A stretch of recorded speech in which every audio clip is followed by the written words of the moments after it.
Sponsored by Andrea Mason, Press Play, Plan Life According to You, LLC. Take care of your mental health. Find inner peace by rediscovering and loving you for who you truly are. Take advantage of this exclusive offer and choose to press play today. Thank you.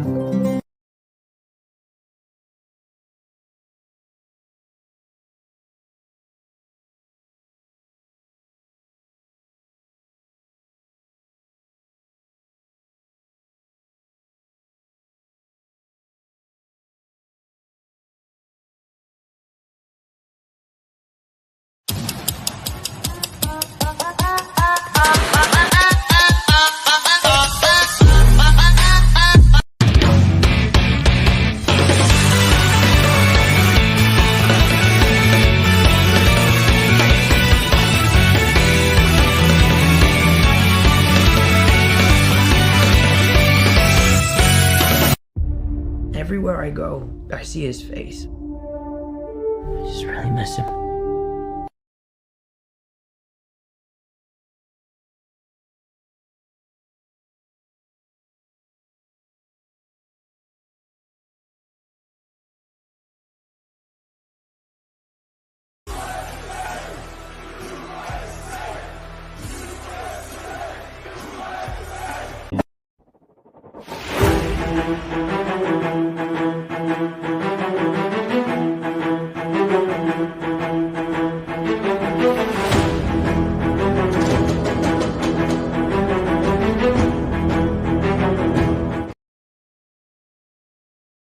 Ladies and gentlemen, coming to the ring, it's the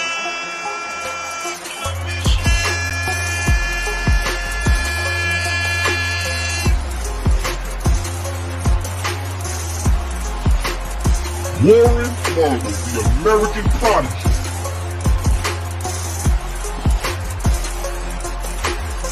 Dre on wheels. Don't lie and act like I'm crazy for saying it. Talk about hell no. You the damn manager who knows how to talk about. And Brian Lee. Wait, you asked me, let me answer. Cody's story was invested in the Bloodline story, which was already a bigger story, and that's why I couldn't get as invested with Cody as maybe I would have if it was something else. Commission Talks.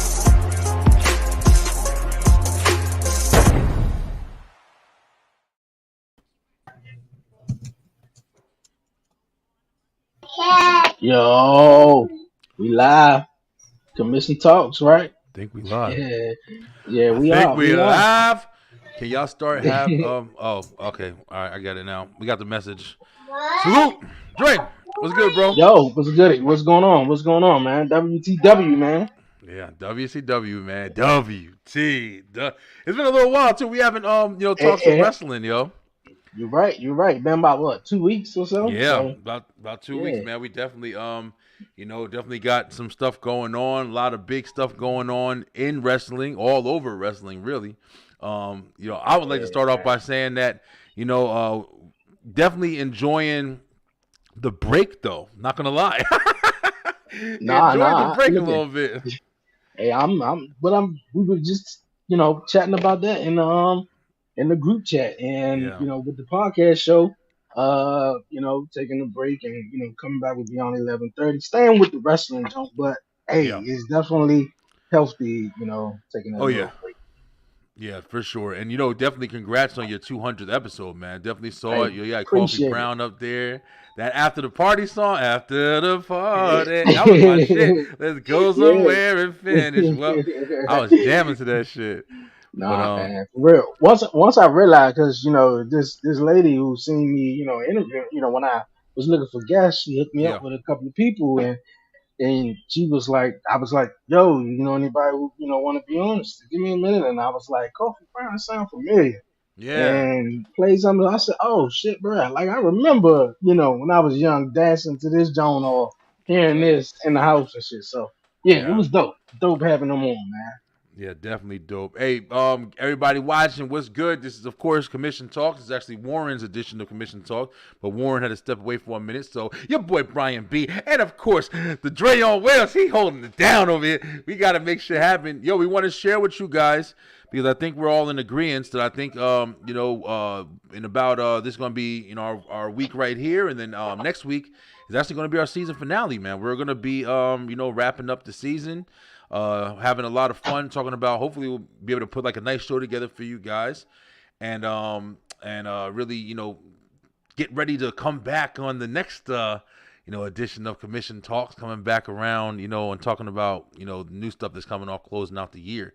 So like Dre was saying, man, it's good to get a break, man. Sometimes you got to do a lot, especially we do a couple shows, like we don't just do the one, so it's usually a lot going on, but yeah, it's been a lot of fun this year, man. A lot of wrestling shit, a lot of new beginnings, a lot of changes.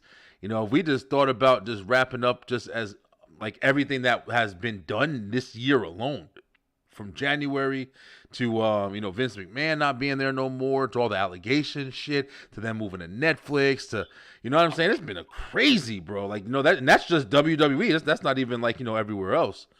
But, nah, you're right. You're right. Even from this past week, and like you said, the allegations, Netflix. It's been a lot of stuff that's been going on.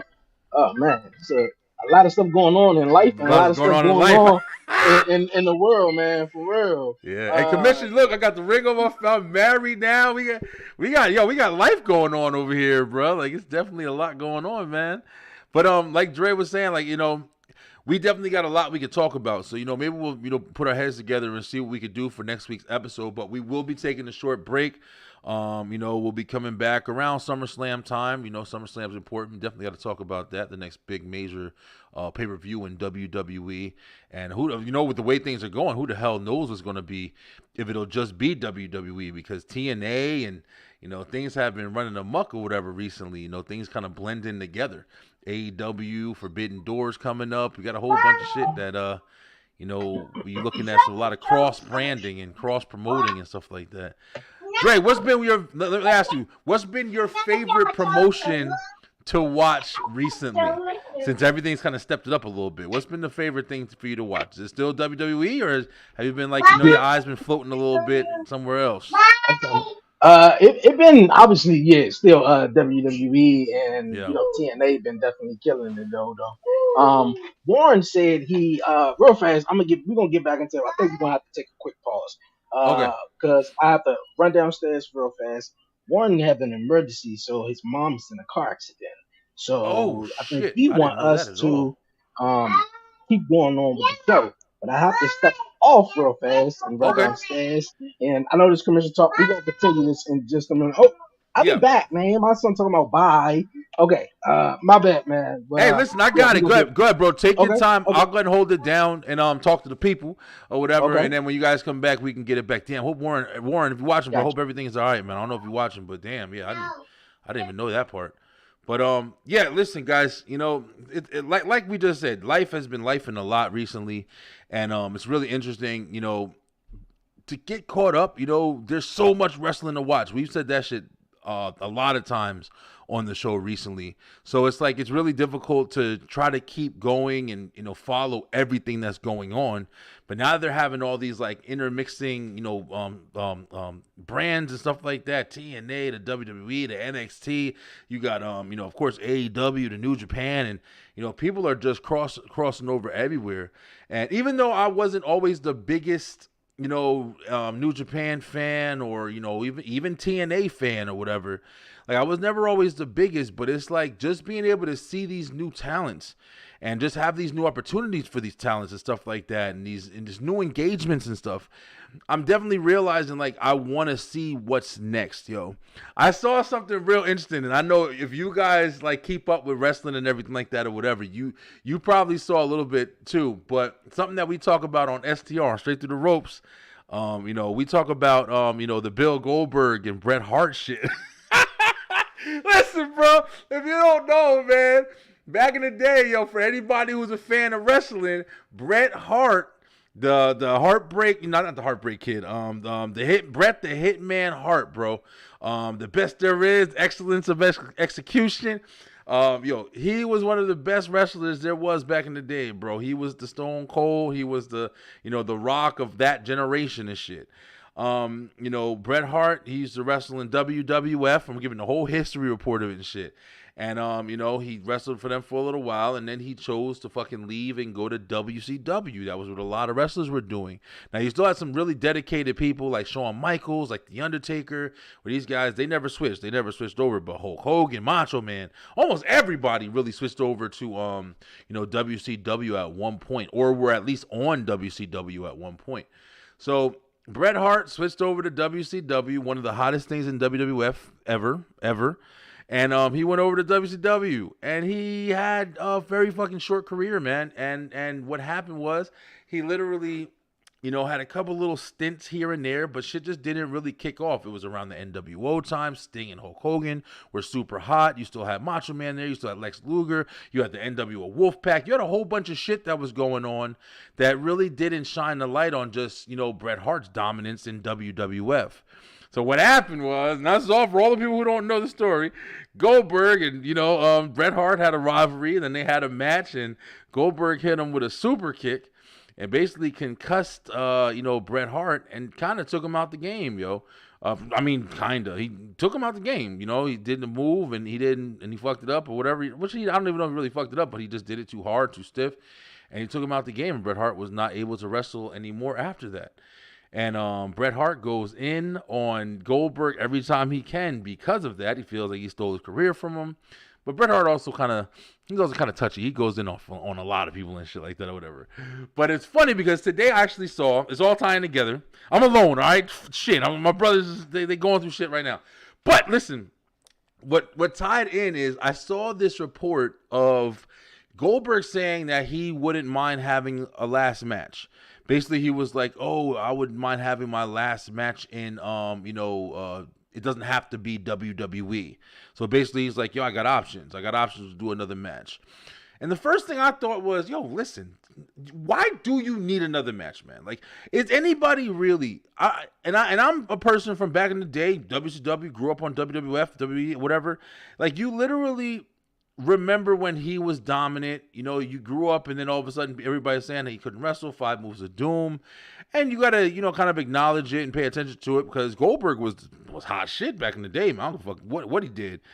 His character, his gimmick, what he represented was over as shit. Undefeated, super high streak, just dominating motherfuckers. But it's like now to keep seeing all these old dudes come back and wrestle, bro. And when I say old dudes, listen, this is gonna get some heat. I'm lucky ain't nobody here to argue with me and shit.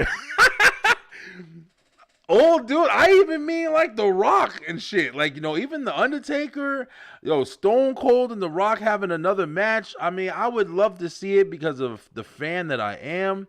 But as far as these old guys coming back and having these matches, bro, I just don't fucking care anymore. I don't think a lot of people care anymore. One big match that really killed, seeing the old timers come back or whatever, for me was, Goldberg versus Undertaker, man. Just that sloppy ass match, and just like y'all ain't in the prime no more, man. I think Undertaker even just said it on Chris Valiant or whatever his name is on his podcast. He's like, I would love, like, every day I wake up and then I wish that I could perform in the ring, but it's not my time anymore. And respect to Undertaker for understanding that shit. You know what I'm saying? Like, we don't want to see you hobbling in the ring and not being able to go the same that you used to go, and that same adrenaline, that same, like, spirit that you had when we were watching you growing up and everything, man. And I get it too. Like, if you want to do it, I'm sure the passion is there, but it's like, we looking for what's next, man. What's next is definitely, these merges. You feel me? Like, we had something that just happened recently when people introduced, TNA coming over and crossing brands with WWE and NXT or whatever. You literally saw, people were interested. I hear a couple people say Moose. I'm like, okay, he's the champion. He makes sense. You had a couple people just say, like, you heard Dolph Ziggler. You heard, even Broken Matt Hardy and stuff like that. But one name that these people were saying that, listen, I didn't know who this motherfucker was until I started researching and I'm listening to his song and shit. And then they like say his name and he'll appear. And I'm like, who this motherfucker? But Joe Hendry, baby, like, yo, this guy is next level, bro. And yo, Dre, listen, I'm just sitting there telling the story about, you know, Goldberg and Bret Hart, and because Goldberg was like, oh, I would love to have a new match, and I'm sitting there like, yo, bro, I don't want to see that shit anymore. I don't want to see old people in the fucking ring anymore. I'm over it, man. You feel me? Like, how you feel? Would you mind seeing, like, you know, some of the old, like, from the Stone Colds? I even said The Rock. Y'all weren't here to argue with me, but I even said The Rock. I don't really care about seeing The Rock in the ring anymore. Like, how you feel? Okay, all right, I'm back. All right, I'm back with it. Okay, all right. What up, man? Now, The Rock, what's going on, Matt? The Rock is my all-time favorite, so I love The Rock. Now, Goldberg, he can go sit his ass down. You know, it been rumors, speculations where he was supposed to have one last match in AEW, or if he's going to have one last match in WWE soon, you know, his career-ending match or whatever. Stone Cold. Now, Stone Cold, I think, is very interesting because when he had that matchup with Kevin Owens, and prior to that, he was like, man, I'm only coming back if the story is right and everything. And I was just like, all right, bet. You know, they built that shit for like a KO show. But eventually, you know, they had a match. And I was just thinking, man, like, you know, I mean, okay, yeah, that was his last match, but I think we gotta get that one last good story if we could. If not, it's a wrap. But Stone Cold probably will be one. Rock is, come on, I think The Rock literally owes a lot, and it's just my opinion, maybe because I like The Rock more than I like Dwayne. Yeah, but you know, I mean, Dwayne is cool. He make movies. He's great advertiser and great boss man and all that. But The Rock is my guy, man. You know, the carrots and all that. But yeah. So Rocky, you know, I liked everything The Rock did as well, man. And I mean, the final boss, and of course, like, you know, having the match with Roman is inevitable. Like, you have to have that shit. But you know, I think my biggest point to it is like, we have so much talent, man. It's so much talent that when I hear these guys, you know, saying all this stuff, and to tie it back to Joe Hendry, like, that's what we're saying. Like, this is a guy that listen, I'm not trying to be rude or disrespectful. There ain't nothing spectacular about this guy. This guy ain't fucking 7'5". You know, this guy isn't I said you remember Elias? Yeah. I said to Warren, he reminded me of Elias, though. But I think real fast, because, you know, we talking about Joe Hendry, and I think I think the reason, because I was kind of like baffled. I was like, what? But Joe Hendry, I believe, is TNA's biggest, you know, star they got right now, which is crazy, bro. You know, yeah. And he don't even, his gimmick is literally just like me, like. But his gimmick is also Bo Dallas' old gimmick, though. If you remember, Bo Leave shit. Bo Leave, kind of. But and then a little bit with the Elias, because you know his music top 10. Elias, you know, did that.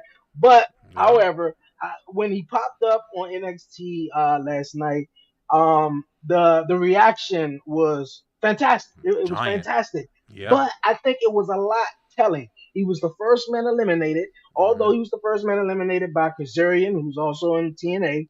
But I think the reason why he was the first one eliminated, I think WWE wanted just to see, okay, what type of reaction you going to get? You know, are you going to be able to pull it off or whatever? And that's it, because a lot of people who watch TNA, they watch WWE, AEW, and so forth. But a lot of people who watch WWE don't watch TNA. So I think that was kind of like a way of them trying to figure him out, though, and see if he's really over, though. But the reaction was cool. Yeah, the reaction definitely was, and I didn't watch NXT. I watched you know, stuff like, or I'll even watch a little while on TikTok. Like, a lot of people will stream the program and shit. When I saw that he got out eliminated first, I saw the pop. The pop was fucking big. Everybody's singing his music.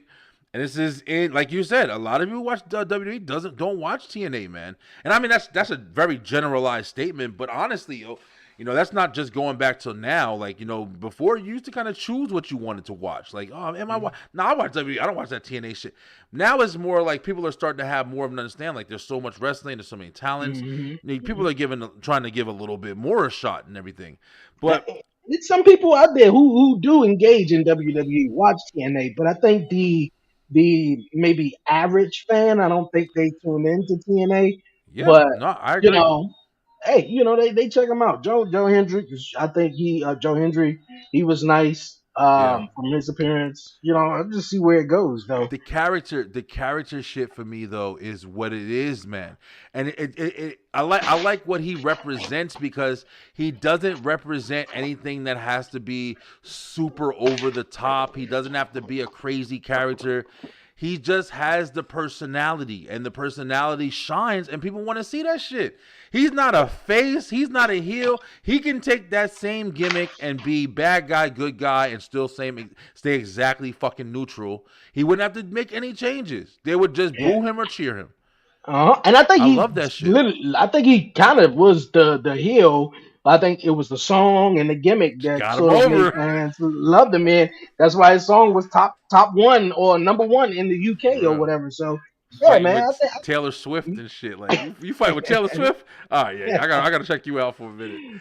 But yeah, I mean, wrestling been very interesting. Yo, so let's just skip to the brass tacks of this conversation and shit. That's because cool. We definitely got to, sorry, Commission, you guys are watching. Sorry about Warren was on. Apparently he had an emergency, so he had to step away.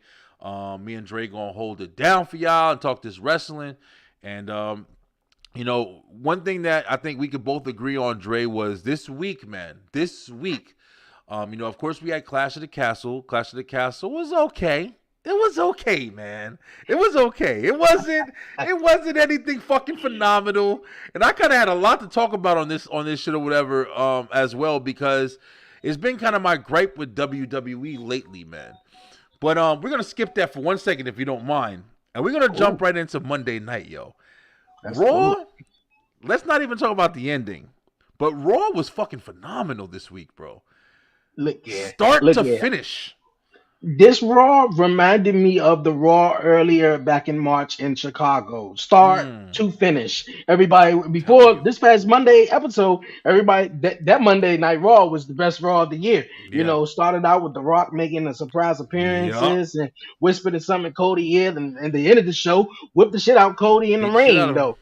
Now, this past Monday Night Raw, I was just telling Warren before the show, before you came on, how my son, that you know, how he's a fanatic of Seth Rollins, man. Bruh. So he was asleep. So I didn't have no one to turn to. But Babe was back there on her phone, and I was like, who coming out first? Burn it down. I was like, shit. Not expecting that shit at all, man. I was expecting them until like later this year, or Me maybe neither, for Rumble. I just knew Drew was coming out. I knew CM Punk or somebody. Yes. When Seth shit hit, I was like, yes, bring this motherfucker back, bro.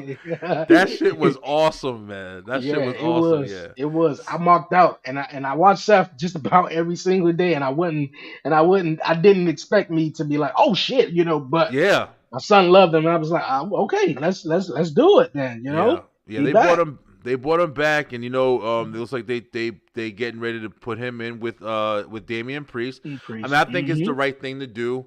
It's Money in the Bank. Money in the Bank is really, to me at least, like Money in the Bank is not kind of like the Rumble. Like, I'm not watching the Rumble so I can see the champion fight. I'm watching the Rumble so I can see who wins the Rumble. I'm trying to see who wins the Money in the Bank. I mean, that's definitely going to be a story that we want to talk about because the Money in the Bank winner this year is definitely open to make a star. I don't feel like anybody that gets that shit. I know Seth announced, because he was going to announce to be in it, but then Damian gave him the title shot, which is fucking smart, because I don't want to see Seth win it. Nah, not at all. And I feel like they made this decision because of the, not gonna say backlash, but sort of the reaction that Damian Priest has been getting as of like, paper champion, he's gonna be champion for 3 months, he's gonna be champion for 6 months. So now it's like they're giving him, like the Clash of the Castle. That was like a big win for real, because we talked about it. Drew McIntyre coming to Clash of the Castle. Now he 0-2, hometown dog. Yeah, like, I'm over but it. he beat him, lie.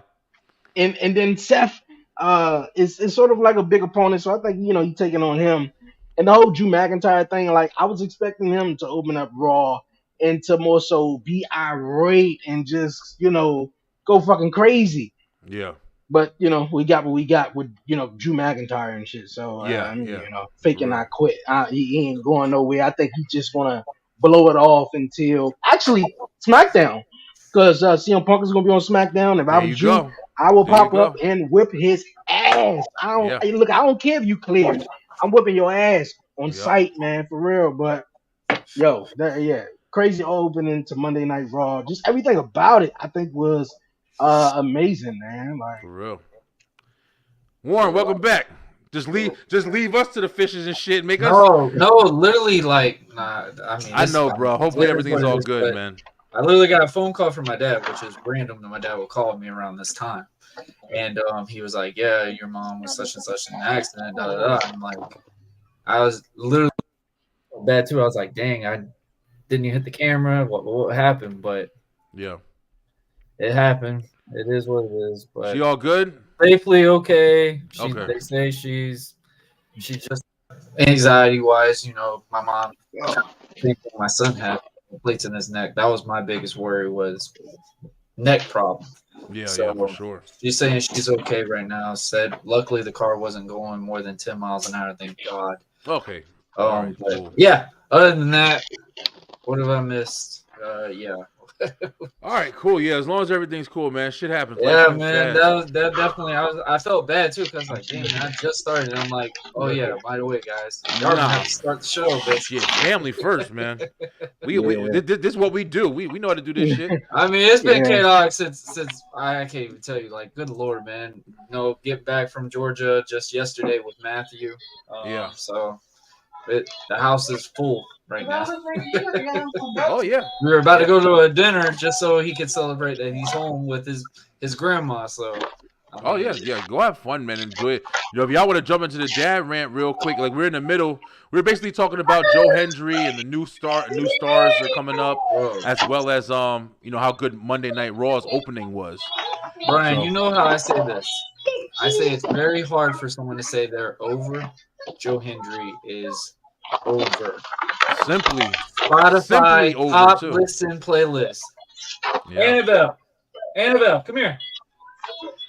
Yeah, simply this over. Child hasn't watched one lick of a match with this guy. You know what's number one on that YouTube playlist for her? That damn song.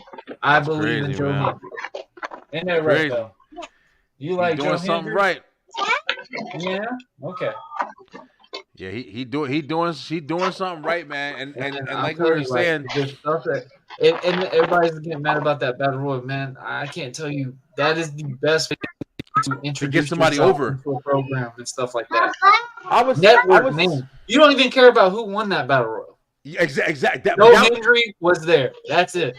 Dre, that's what I was saying too. That when I wanted to say about Joe Hendry, him being eliminated first was probably better for him. It's one of those weird situations where a loss is going to be better in the situation, because people are going to be upset about it, so they're going to talk about your ass more. So they doing that shit right. They doing that shit. Yeah, right, I think they are. I mean, but that's they what I gave was him saying. a microphone and everything. So. Yeah, exactly. I think they were just testing the waters. Kazarian was there. I can't even tell you the last time I remember seeing Frankie Kazarian in a WWE program. Yeah, I didn't know too much about him. I had to look him up. When I heard people talking about him. Obviously in the indies and stuff like that, that guy is like sacred when it comes to like, wrestling name stuff, especially if you think about TNA. Frankie Kazarian, AJ Styles, Christopher Daniels. Those were the three anchors of TNA. So seeing him in a WWE program, not playing security guard or anything like that, that was pretty interesting to see. But yeah, man, Joe Hendry debuting on NXT. He didn't care about if he won or not. He was on NXT, and he got a microphone. He got to show you, hey, I could talk. I am entertaining. The crowd knows who I am. TNA chants were getting chatted out there. Like, it's showing representation more than anything. And I guarantee you right now. In a good way. I mean, it's doing good for both of them because I think both of them are about to be on, CW network and stuff like that. So, I mean, seeing all this transition, man, it's been really freaking cool. It don't matter. Awesome. And this is the thing I want to get off my chest when they talk about, I know a lot of guys on TikTok, all these guys will get mad like, oh, they went and buried him. How they bury him? Nobody cared about who won that match. Yep. Joe Hendry showed up on a WWE product. You've been begging. Yeah, nobody cared who won the match when he got eliminated. I don't even know who won the match. They started chanting bullshit. Young OG, I can't think of his name, but he won the match. But Ethan Page wasn't eliminated because one of the guys from Metaphor came in and took him out. So then the guy who actually won it had a one-on-one match with Ethan Page later on that night. Ethan Page won. So the Battle Royal was just really for Joe Hendricks. Really? That was really it because the guy who won it lost the opportunity later on in the night. Damn. So it was weird though. But I think it's a win-win for both companies. Obviously, I think everybody who watched WWE want to see something like Forbidden Door, where it's like WWE or most of the main roster guys in WWE right now were all big names, possibly in TNA. So they can do a crossover with TNA and WWE right now. You could see swerves from AJ Styles. You could see swerves from LA Knight. LA Knight really got made in pro wrestling in TNA. Yep. In WA and stuff like that. If they really want to play with something with this, it could really change a lot of dynamics that are going on with that. Yeah, and I think it's just staying right now with just TNA and NXT, but it's gonna make people the viewership, whether it's social media or tuning in, it's gonna go up. And then as far as TNA goes, a lot of people may not get Access TV, so then you could still watch the shows on TNA Plus. So I think it's a win-win, man. With both companies. We're gonna get more than 500 views for TNA this week. Yeah, I think definitely a Slammiversary. Pay-per-views, the pay-per-views, but like you guys said, well, somebody said it, but having to pay them full prices for pay-per-views, that's not shit we do anymore, man. Except unless it's a UFC or a boxing event, unfortunately. But it's not crazy at times. If you because you're only buying. So say if you're buying a UFC fight, you're particularly buying for that main event fight. And sometimes that main event fight can go 30 seconds. 30 seconds, 10 seconds. But you know, Warren, I mean, there is a lot of people. UFC is maybe I got a little bit too much opinion on this, but for me, when it's fight night for me, bro, it's the event as a whole. Like you probably are going to buy it for the pay-per-view, but you're going to enjoy the entire, you know what I'm saying? Especially if you like fighting. Like I watched the prelims, the 4:00 fucking prelims, all the way to the 1:00 damn main event. Like that's how I do when I buy a fight. But you are right. Like I'm not gonna buy every single fucking pay. If it's John Jones fight, I'm buying it. I don't give a fuck if I'm broke. I'm buying it.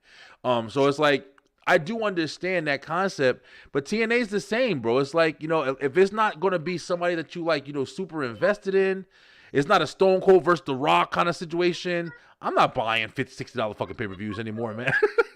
Yeah, I'll download that shit. And TNA, and I'm surprised that AEW hasn't done it yet, but TNA came out with their own little TNA Plus subscription, and it makes more sense. Everyone is streaming pay-per-views. Nobody is paying $40, $50, $60 for a pay-per-view, so the streaming thing is actually best. So I think it's awesome. I mean, sweet stuff. Like I said, man, especially with Slammiversary coming up, like look what Jordan Grace has got representation wise from just coming from TNA going to WWE. And yes, okay, she lost the match, but you don't even care that she lost the match. Like you're looking at it as like everybody is searching more on these talents because they're coming over to this other plateau that like nobody thought was ever going to be able to be on Grace Earth unless you signed with WWE. To see this is a big different dynamic of what pro wrestling, WWE, whatever we want to say, has ever done when it comes to this stuff. Because like Triple H said, he wants to work with Noah. He wants to work with all these things. And I mean, and it's really cool at establishing like, hey, man, we're trying to get ourselves out in these ventures, which I feel like they are also definitely looking at networking for themselves because if they're working with New Japan and stuff like that, they're going to show like, hey, we're the main households in New Japan or something like that, which still – And as a business standpoint, that's good money on every product, in my opinion. So yeah, no, absolutely, bro. And it's also interesting that damn, I forgot what I was gonna say a minute ago.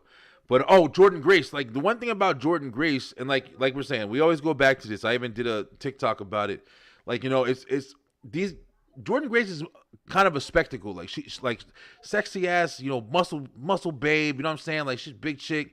So it's like when you see her, like you were saying before about the main events and stuff, Warren. Like when you see her and you're like, wow, you don't even got to be a fan of wrestling. You just see her and you're like, yeah, she's fighting this other girl, especially like Roxanne Perez. I'm like, what? This big ass girl is fighting this girl? Like, you want to see what the fuck is gonna happen? Like it's a spectacle. Like Tom versus Jerry. What's yeah, going on like how the fuck is she even in a match with her? But it's like, so Jordynne Grace makes sense that she's over, but those gimmicks and those people that are in TNA, like they're doing a good job of you know, portraying their talent right now. And I mean honestly, it may be better because for a long time TNA was always the characters, because TNA was always WWE fucking people. It was, you know, that was their biggest shit besides AJ Styles and Samoa Joe. Kurt Angle went near Abyss, you know what I'm saying? Like they were always represented by the people who were not going to WWE anymore. But now they're starting to find their own shit. I think that rebranding was perfect for them.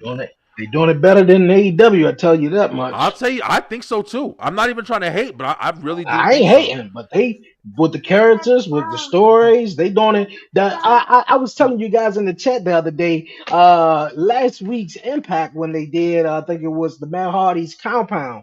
And bro, that shit was entertaining as fuck, man. Bro.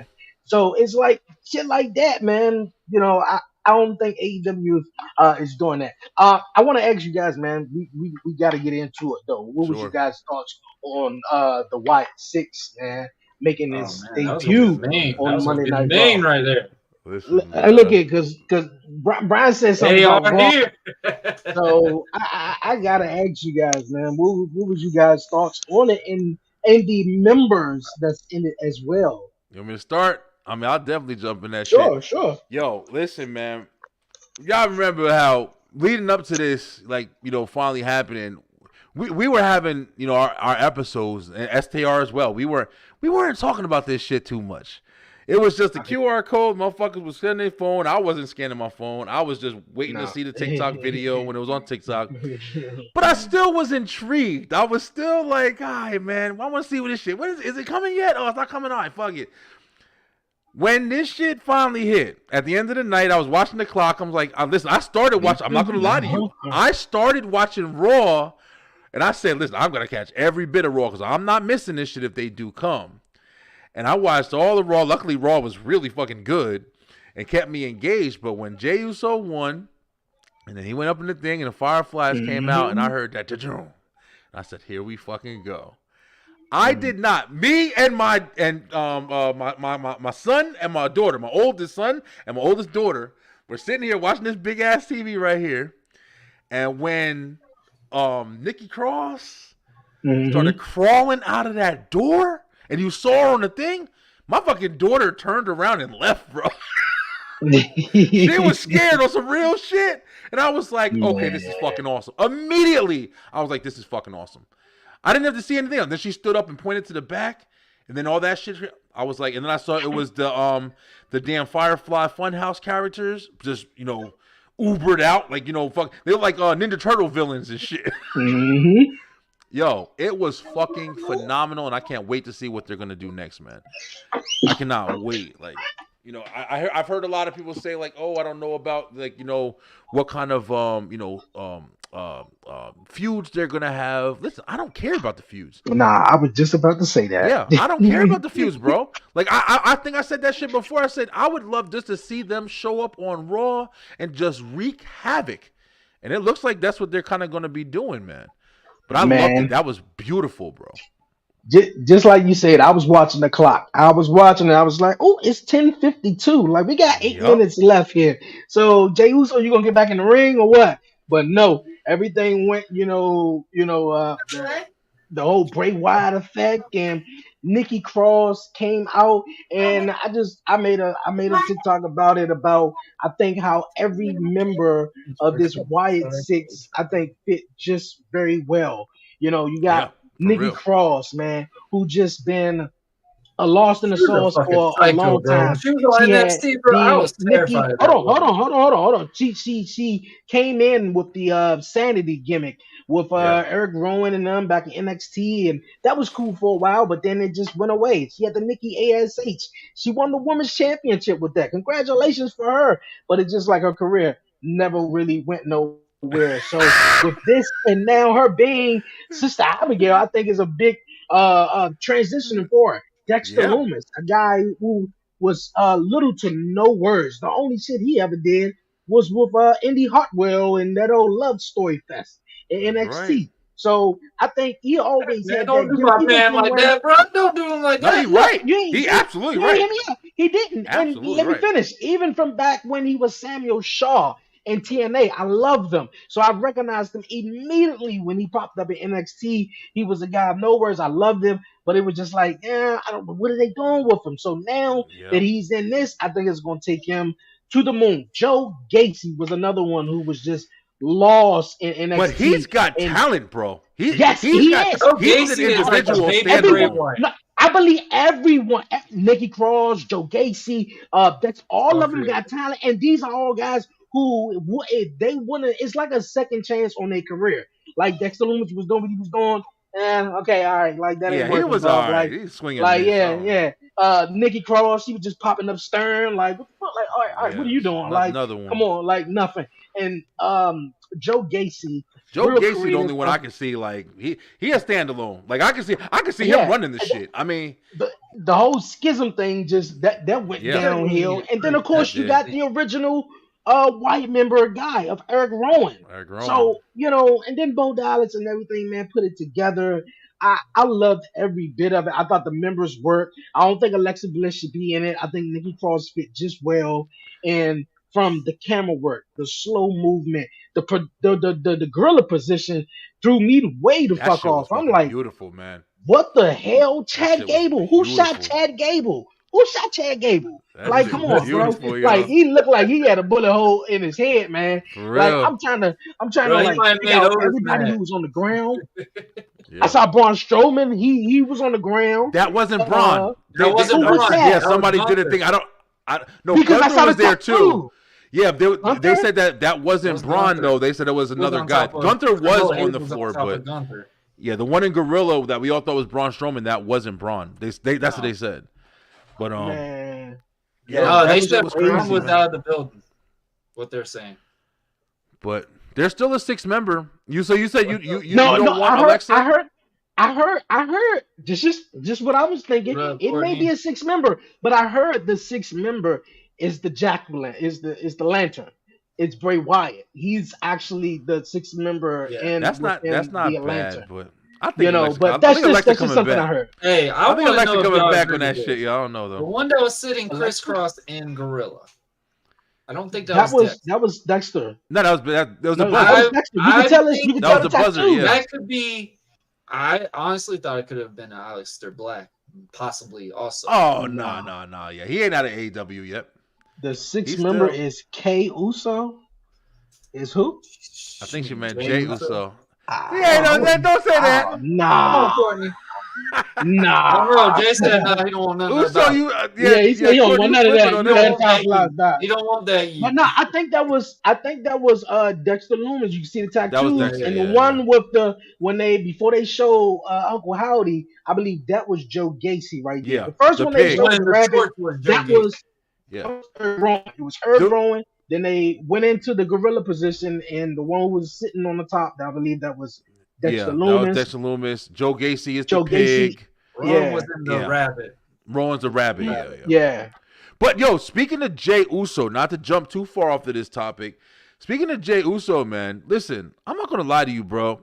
It's starting to get to the point. I'm starting to get to my honest opinion and shit. I love Jay. I love Jay's character. I love his personality. I love his presence. He's definitely awesome for sure. Fucking one of my favorite tag teams, the Usos, no doubt. I'm tired of seeing this motherfucker win and then not win. I'm tired of it. I don't give a fuck. I want to see the Usos back together.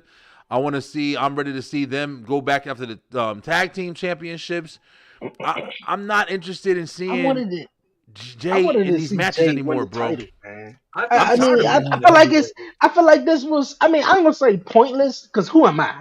But I mean, with this incredible singles run, I mean, yeah, he lost some, he won some, the champ. I feel like that match was made for Finn. I feel like they missed the opportunity with Finn Balor not winning, bro. They keep playing Finn like he's not somebody that should be pushed a little bit more than what he's doing. Like, Dre froze up on us. I think Finn's got a nice little swerve coming on the story. I hope so. Wait, it might switch and make Dominant the biggest babyface right now. I don't know how they can do it, but it's Liv and that whole gimmick. Moment. Yeah. I mean, it's a lot. It's a lot with Judgment Day. I mean, I can see. I mean, like we said before, we've had these conversations with Judgment Day. Damian Priest, his title run, you can't tell if he's trying to be a babyface or if he's trying to be a heel. His shit is all over the place, man. His character is not working, and it's unfortunate because he's coming from a strong foundation. He's trying his damnedest. I will say that. You could tell he's trying, and I agree with what you're saying. You know, the biggest concept in wrestling is you want to be able to tell that perspective. Who's the bad guy? Who's the good guy? Exactly. You're like in between with Priest, but it's not in a good in between with Priest. It's like, exactly, dude, we need to know where you're trying to put this direction because you're in this spot. This doesn't make sense. Obviously, with him and Seth Rollins, that makes something interesting. I know Seth can really draw a good program with him. Yeah. Like, Seth makes it interesting in the bank. Huh? Yeah. Seth makes it interesting. That's the only thing. It's like, it's not. That's what I'm saying. That's what I'm saying. Seth is going to give that moment to maybe it's got some type of, a build for it. Yeah. But I honestly, like we've said countless times, it's got to be the end game with him and Finn. That's the only where I can see this even being believable. Yeah, man. Because even with like, another thing I noticed about, Damian Priest this week was like we were saying, we did not expect to see Seth Rollins jump out there. When his music hit, I think everybody was like, oh shit, that's Seth. But when he came out and it was a great pop and the people were very happy to see him and everything like that or whatever, the crowd was fucking excited. The crowd was up. They were ready to listen to everything being said, yo. The world was yours at that point. Seth Rollins could have came out and sang Old McDonald, and the crowd would have loved that shit because it was an exciting moment. When Damian came out and his music hit and everybody was like, oh, here comes this motherfucker. It's hey, Warren, I know you know this as a wrestler. Standing in the ring at that time, when he gets into the ring at that time, the crowd is booing. The crowd is going in. What does this motherfucker do, bro? Every time. He just starts the fucking promo, bro. Doesn't take 5 minutes or 30 seconds. Yep. Yeah, look around. Oh, I guess you guys are happy to see me today. Your champion's here. He doesn't do shit, but he just goes and just remembers the lines, bro. And for me, and I'm pretty sure a lot of people, man, it drags your character down, bro. It doesn't show personality. It just shows you're literally waiting for those hot points of your written down promo that you're waiting to hit so you can get the pop. You're not making a pop. You're not genuine. For the crowd instead of it letting it come to you. Yeah, exactly, bro. That's something that I feel like a lot of guys, and that was my biggest worry with Priest getting the cash in. And that's why I was against you saying that for so long. It's just because Priest's mic skills were nowhere near anywhere to even be believable as a champion. Yeah. But my thing is they're giving him a chance to gamble on it. I mean, his matches haven't been bad. And I get it. Everybody wants to crap on, the match, whatever. Guys, if a referee tells you the ropes are loose, stay the fuck away from the ropes. Like, seriously, bro, I've been told countless times. I've wrestled on low boys. I've wrestled on really, really loose ropes before.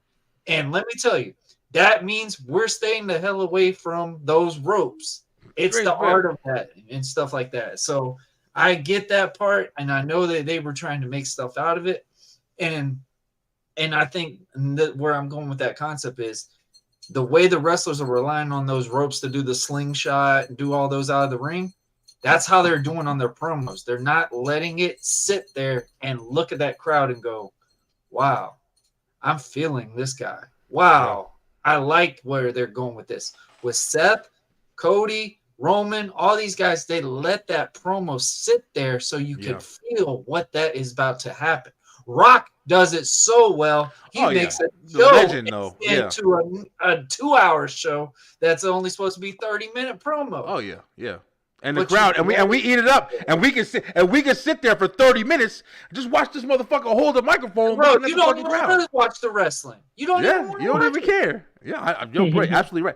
But you want to know something? You just said something. You know, I want to let Dre touch on this too. But like you just said something with the ropes and everything, man. And it is a good point.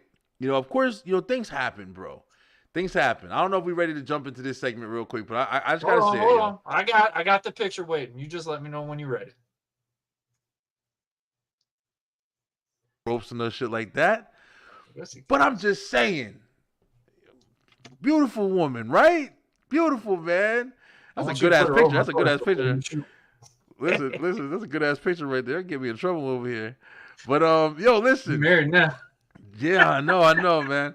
Jade Cargill, I'm not saying she a bad wrestler. I'm never going to say that. She's not a bad wrestler. She gets in the ring, she busts her ass, does what she does. What I am going to say is, her confidence in the ring, I'm sorry. I'm not a wrestler, but I'm watching this shit my whole fucking life.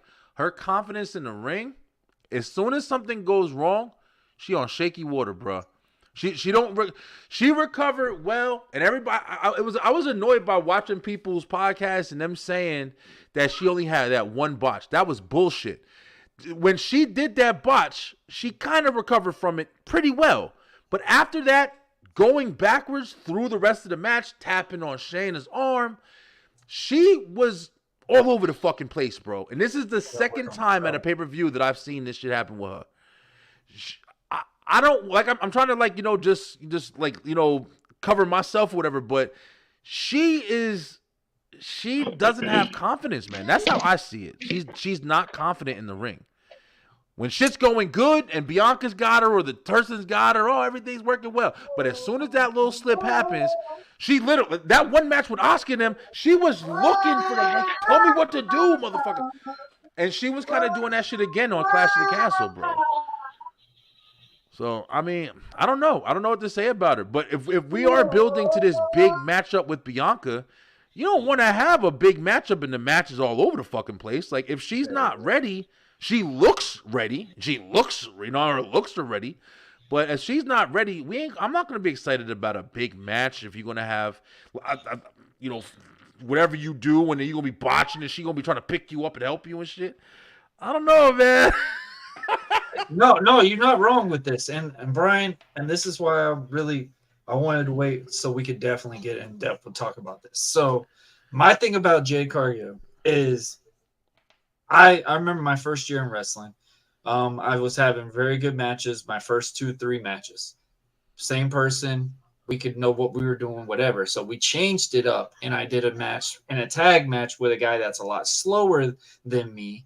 And then I thought, I got to match his speed to make it look like we're a legitimate tag team, even though it was just a put together match. Mm-hmm. I lost so much confidence in myself because I'm sitting there trying to go to his level instead of being my character. Mm. And I feel like that's where Jade and Bianca are having that trouble. But Bianca right now is a locker room leader when it comes to this. Oh, yeah. A ring general. We were talking about the same stuff about Bianca Belair 3 to 4 years ago. We looked at her and said, she does not look like she needs to be a wrestler. She does not look like in-ring ability-wise. She does not look like she belongs there. Talent, look, everything. Absolutely. 100%. Character-wise, amazing. But in-ring work, she was not there.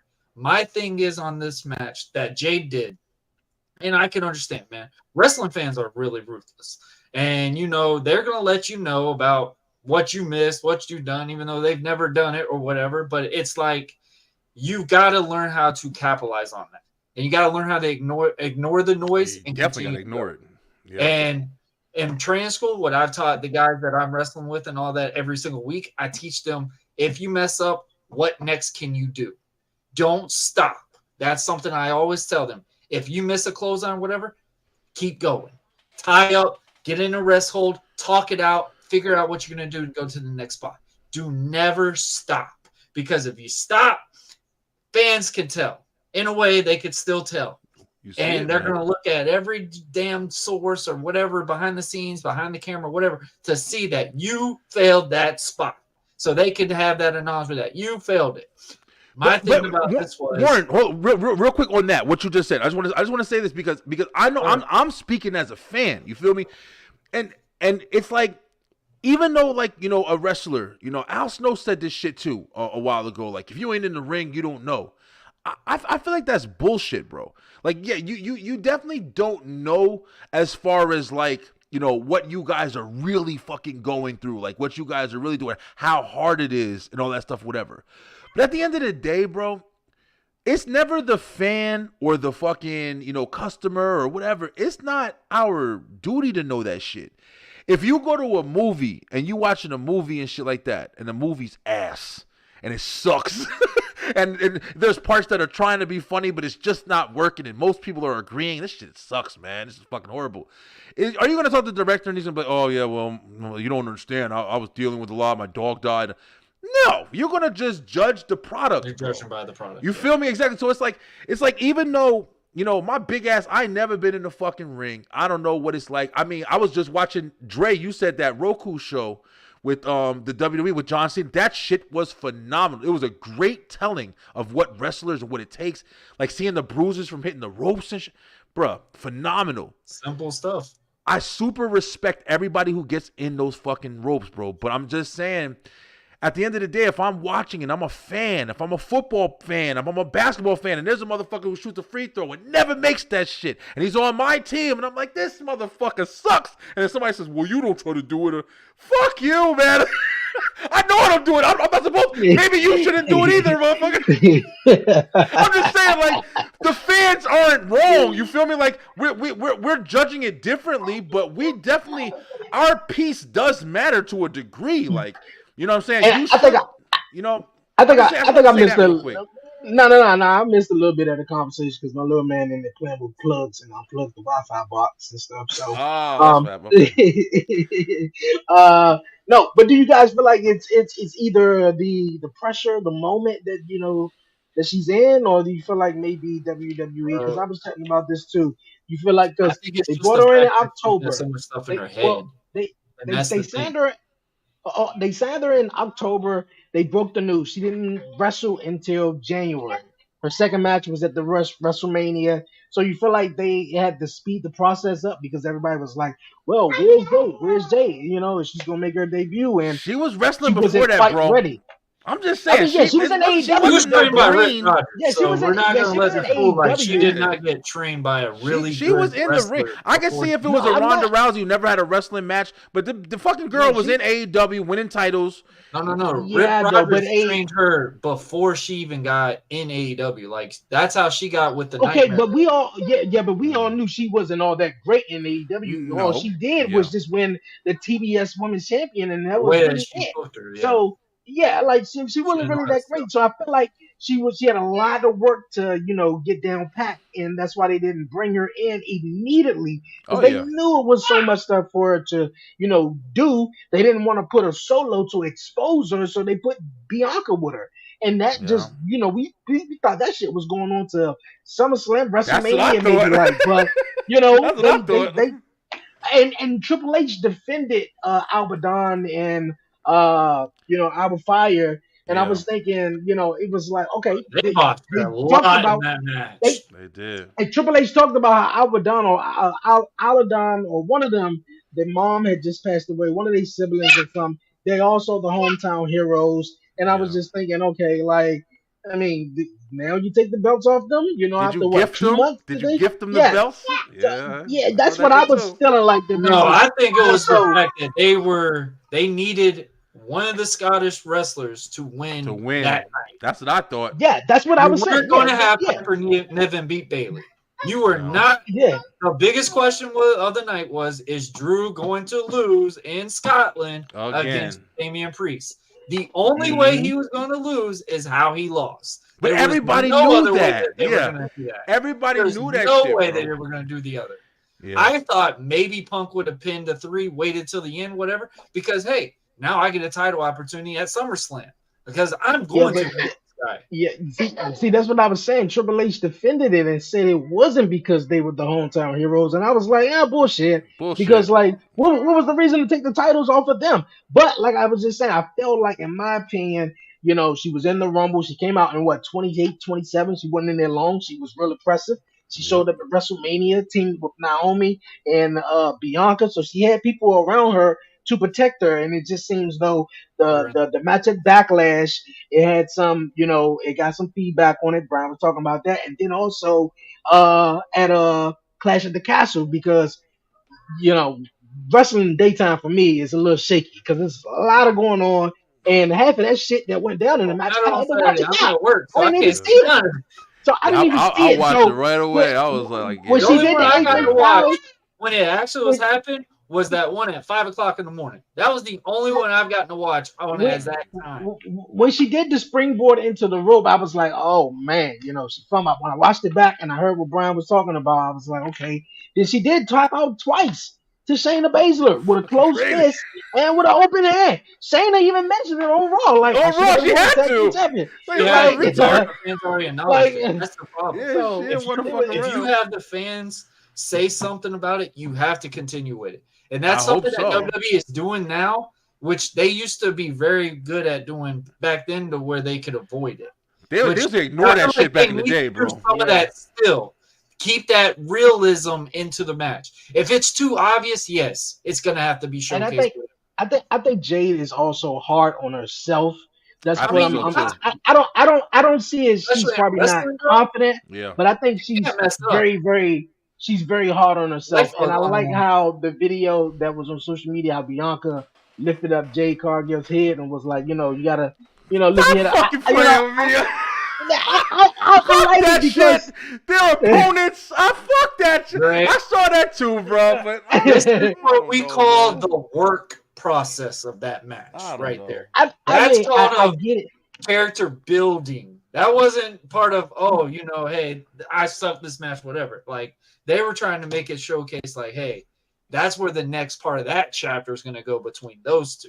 Because in a way, Bianca is going to have to really go with the program with Jade just so they can make that one-on-one and make Jade look like that talent that everybody's been wanting. Look, I understand you totally fine. I get the whole build-up and everything. And I was just thinking maybe they were just going to probably build them as tag team up for a little bit. And, you know, we already knew it wasn't no one to beat them, you know, so I guess that's why it really was a 4-on-2 handicap match to really, you know, to really break it down.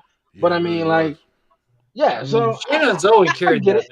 Shayna and Zoe are fucking the best tag team they got in the women's, you know, wrestling division, in my opinion. Uncle landed on her head twice that night. Yeah, I saw that. I saw that too. Yeah, that match was fucking all over the place, man. And it's not just Jade's fault, but it's just Jade. Jade, like you said, Dre, I think she definitely is hard on herself. You can tell she's a very disciplined woman. She's very, you know, her body is in incredible shape. You have to be disciplined to do that shit. So going into a field where it's like, you know, hey, you're not that good. You're not, and I'm not. Who the fuck am I, right? Like that's why I keep like classifying myself. Who the fuck am I? You're not that good. But honestly, you can see the shit. You're not on that level. Like it's not like you're walking in there. Even Ronda Rousey walked in there and did an amazing fucking job. She just don't got it like that, man. See, another thing is, I was hoping maybe they'll probably use her another way than the way they are using her, because less is more. Less is more, and I think that you could went that way with her. You know, she's big, she's buff, she's attractive. Like, it's like, who is that shorty right there? And she could just do that less is more type shit and get over. Instead of wanting to do scissors kick, jumping springboard from the rope. You ain't got to, honey, you ain't got no business doing none of that. You right. Come on, like, leave all the other stuff to Bianca if she's that athletic or whatever. I'm not saying Jade ain't, but I mean, I think with her stature and her being big as shit, like, less is more, and she could be as dominant just like that. That's it. You're absolutely right, bro. I fully agree with that, man. But you know something, like, you know, we were talking about Jade and talking about like even Jey Uso and stuff like that. I think another thing right now, there's so much talent that when you do have these guys who are like losing, you do have these guys who are botching or whatever, like, there's a lot of fucking talent that we could be seeing. There's a lot of stuff. Even, Piper Niven, and Bailey. That match was really good. That match was really good, bro. Yeah, she Chelsea did. Green, bro. MVP. Listen, what the fuck is going on, yo? Why can't somebody do something? Nacho Green, she though. is phenomenal, man. I'll tell you right now, Chelsea Green's going to be the women's champ. And she should. Hopefully. No more than. And she fine as shit, bro. Ooh, damn, she is. That outfit that she had on not this SmackDown, but last SmackDown, that rainbow, bro. Hey, Dre. Brian needs to start just keep doing this with his finger for a while. He got real locked down now.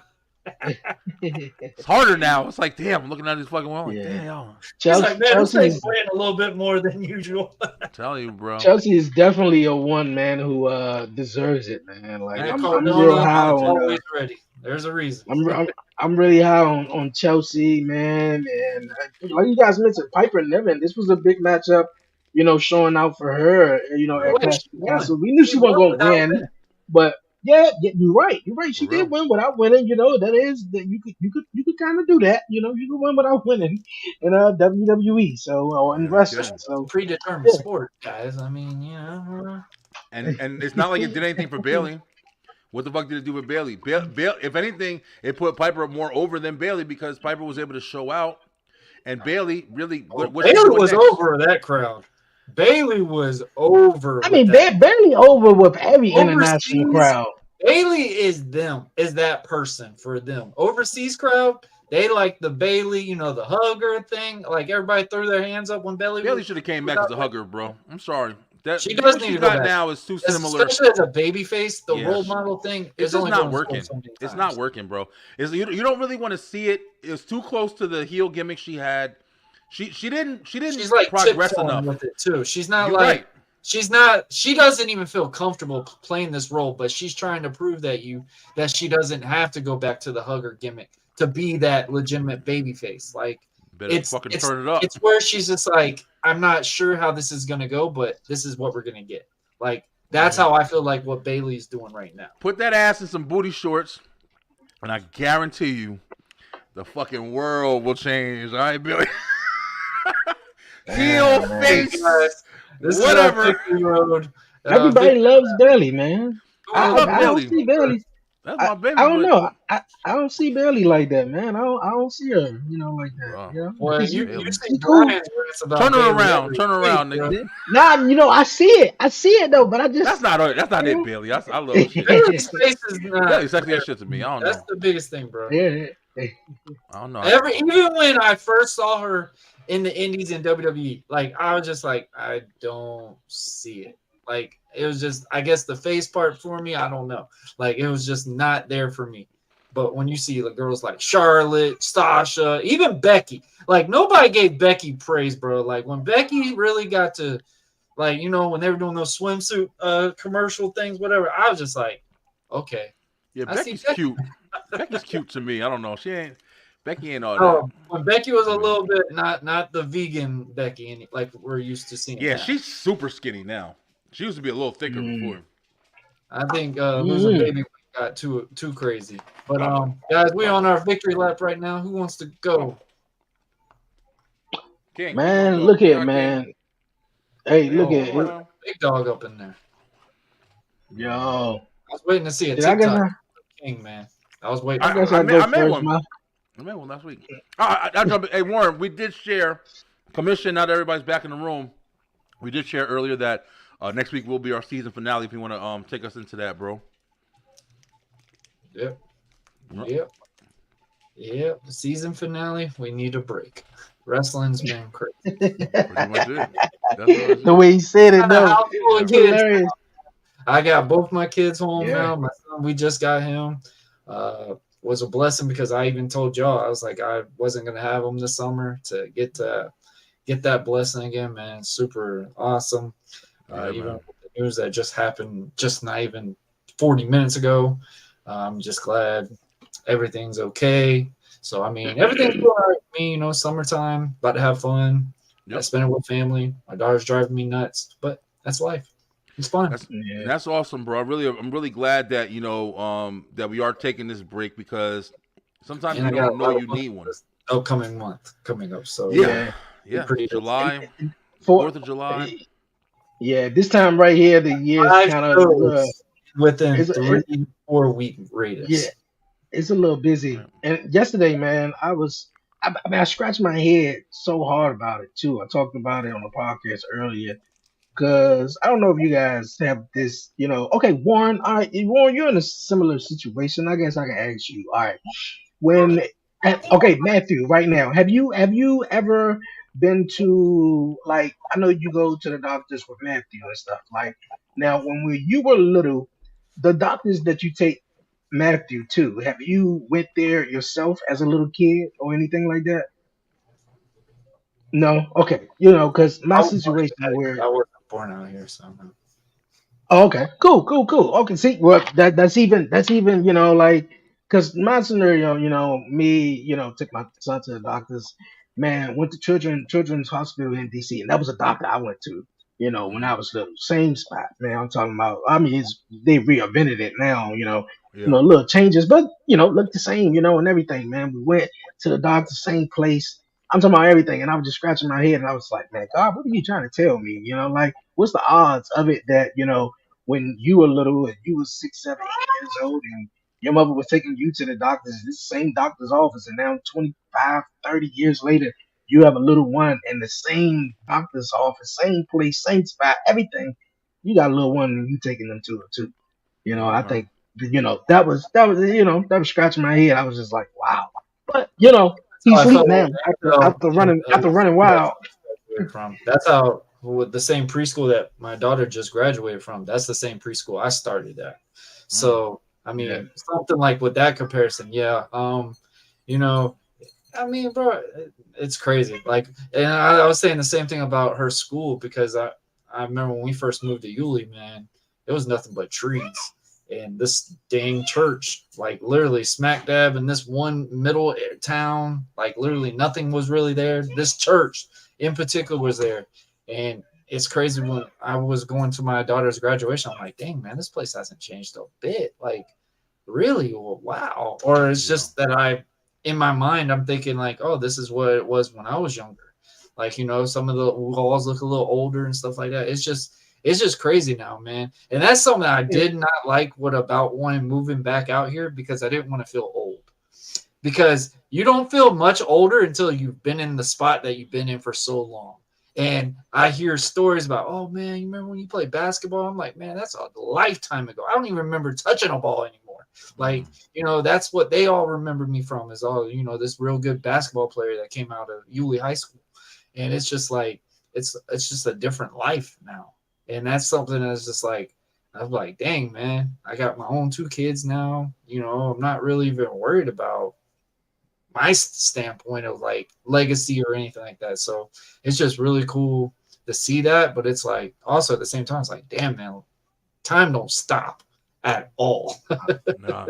That's why we're in June right now. And listen, bro, like, we're in June. June's over. July is next month.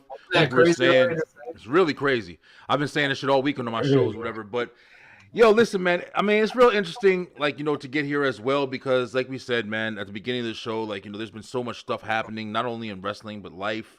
And, you start the year off with a plan and with a journey and resolutions and everything like that or whatever. You got fucking good intentions, and then life just starts throwing shit at you, bro. Good and bad. It isn't always bad. It's, what I'm saying? It's good and bad. But like you said, when you do have those seconds to kind of recollect and be like, damn, what the fuck is going on? Like, I remember being here. And, I was telling on a different show, on for Father's Day show, where I go to take a piss in my bathroom or something like that. When I get done, I wash my hands real quick, and I stand in the mirror, and I'm just looking in the fucking mirror. And I look, and I'm seeing gray hair, and I'm seeing like this. I got to shape my shit up or whatever. I'm like, how the fuck am I almost 40 years old, bro? Like, I remember sitting there looking until someone tells you that you're old. That's the problem. Yeah. Like, sometimes you just get those glimpses of life, it man. used to be dark. Now it's getting more grayer now. And I'm like, yeah, that's me. That's me. Gray hair popping out, be like all in the mustache. I I'm get like, mad when I go tell get you. a haircut now because I'm like, oh man, I look so different when I get a haircut. But man, when I look down, I'm like, damn, bro, there's more gray hair than it is dark hair down there. Like, Yo, why? listen, let me tell y'all this shit real quick before we leave. We went and took the wedding pictures, right? I ain't gonna fucking lie to you, man. Like, I can show y'all. I don't know if I ever showed y'all, but shared pictures with y'all of like how I used to look. Like, I used to be fucking, like, I'm telling you right now, my muscles are still there, but I used to be jacked, bro. And I sat there and took them fucking wedding pictures. First time I've ever been married. I'm 38 years old. And I looked at the wedding pictures and I said, I am a fat motherfucker, bro. I said it to myself. I was like, damn, I'm big as shit. How the fuck did I get this big, bro? Like, we over here talking about recollecting. And, yo, ever since then, like, I'm eating some Starburst and shit right now, but, yo, I've been on nothing for the last 3 fucking days. I've been drinking lemon water. Like, all I got is, like, water and shit all around me. I'm getting back into this workout thing that I've been doing that I used to do. Bro, I'm trying to tell you. Like, my life has changed because of a fucking picture, bro. And Tiff, she goes out, she walks every morning. She does this exercise routine. So it's like, I'm trying to drop, like, you know, I'm hoping to drop, like, 30 pounds by the middle of next month. And then I'm trying to drop like maybe like 120 pounds in the next fucking, 5 months if I can. I know I can. I used to be able to do it really well, but I haven't done it in so long, bro. So like life changes fast, man. Easily crank that thing back. Used to that radar, man. I tell people all the time, man, it's better to start now until it's too late. Like say like, oh, like you just said, man, like the size and stuff different. At least you're taking that knowledge to look at it now instead of waiting to go in the hospital and go, hey, man. I got to, barely surviving this shit. So, I mean, that's awesome that you see that and, like, you're going to take that initiative because a lot of people, bro, and I feel like so many people in this world now have so many things where they want to keep that excuse so they can stay to where they are. And I feel like that's something like that's, in my opinion, you do what you want. If you feel comfortable in what you feel, cool. But me, if I pinch myself and I feel like something's there, bro, I'm changing everything. And this usually happens when I bulk because when I'm bulking, I know for a fact, oh, yeah, this ain't going to show as well as it used to and all that, especially getting older now. It's kind of harder to continue the bulking and then think, oh, yeah, your lifts are going well and everything. And it's still not looking too great down here because now it's starting to feel a little puffy. All right, cutting that down, going back to clean cut, all that. Like it man. I got to get in that mindset at the same time. So, I mean, anyone's going to have that mentality. It's not even if you're in shape or you're out of shape, whatever. You're going to have that mind. That's something that's going to happen in life. It's just a matter of if you want to take that announcement. Nobody's telling you to do it. It's what you got to take that purpose. But, man, definitely love that. I hope both of y'all had a great Father's Day. Yeah, you guys too, man. I got a grill. I got a fucking gas grill, man. Yeah, yo, I can't bitch about this last weekend. It's been a really great weekend, yo. And I hope you guys had a great one as well. And yo, listen, we got one more week. Gonna talk some wrestling, close out the season, and then we come back, man. It's gonna be a lot of new shit going on. Have a lot of the Wyatt Six just came, and we gonna have a lot of conversations to talk about going into SummerSlam. Hell yeah, yeah. I'm excited about it. Sir, Dre, you got anything, bro? Hey man, this is always a blast, man. My little man sleep right now, and I'm about to go grab something to eat, man, and relax, man, and chill. Pray for me. The season finale of the podcast show is next week. Beyond 11:30 returns next month in July, which is a couple of weeks away. Right. And also, that's about it, man, for real. And Talk Pro Wrestling returns next Saturday. So taking the weekend off, man, and coming back with the season finale with the podcast show, and getting ready for my little man 2-year-old birthday party and stuff. So, and he got his boy back, man. Now you can watch. I know, right? Yeah, Seth freaking burn it down. STR will be on tonight too, guys. STR will be taking a break along with Commission, so we got 2 weeks left as well. Lay won't be on with us tonight. Be me and Slim probably just on here talking about the same type of stuff that's going on, telling you guys what's going on for the future. I was even thinking about maybe doing another wrestling show, a wrestling game show to put something on just to kind of have something else out there. Because we're really starting to work on TikTok, man. TikTok is definitely going to be really big, especially for this break we got right now. We're TikTok for this hefty gear right here.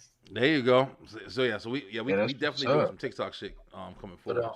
Yeah, man. Obviously, guys, I want to tell everybody now, Buzzing with Marlo will not have an episode Friday. This is the episode today, just due to everything right now. I don't know how everything's going to go the rest of this week. My kids, they haven't seen each other since March, so it's been a madhouse in here. So I'm not even going to try to record or anything on here.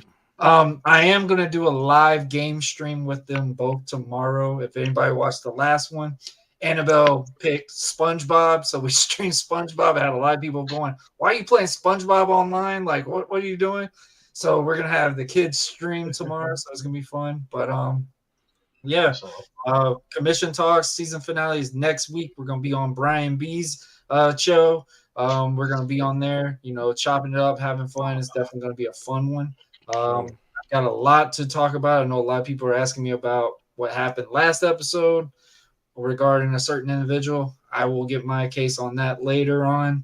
He ain't worth it no more. But guys, I want to thank everybody for watching. If you are new to the channel, make sure you like, share, and most importantly, subscribe to all our platforms on the links below. Guys, watch your wrestling, enjoy what you like, and more importantly, just get out of the house a little bit. Get out of the house. It works for people, It's summertime. You gotta get a little skin time, whatever. Oh yeah, most definitely. Go down, ease off the keyboard a little bit, like live your life. But guys, this is another great episode of Commission Talks off the Buzzing with Marlo.